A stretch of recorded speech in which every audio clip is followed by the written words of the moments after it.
Welcome to the Thumbnail Guy YouTube channel, where I show you how to create click-worthy thumbnails to help you go viral. Let's go. Click the purple Create a Design button, then search YouTube thumbnail.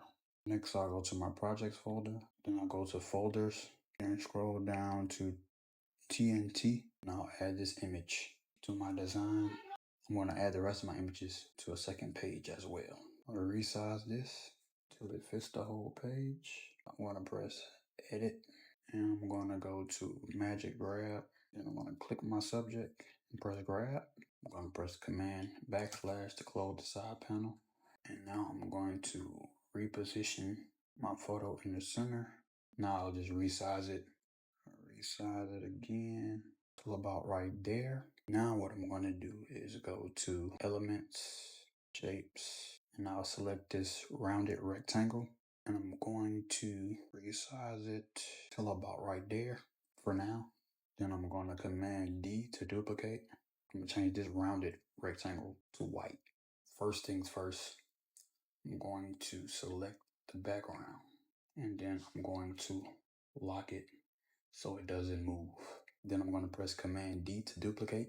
Move that over. Next, I'm going to remove the background on this image. Resize it to about right there. And I'll add this image to the page. And I'll remove the background from it. Then resize it to about right there. I'll take this arrow, resize it about 140. I'm going to take this X, add it to the page. Then I'm going to resize it to 140 by 140. Next, I'm going to change that color to red. Then I'm going to go to elements, shapes. I'm going to take this shape, resize it to 140, and change the color to white. Then I'm going to press command open bracket to move it behind with both rounded rectangles selected. I'm going to press command open bracket to move them behind the subject. Now I'll select these two rounded rectangles, press command open bracket to place them behind the subject as well.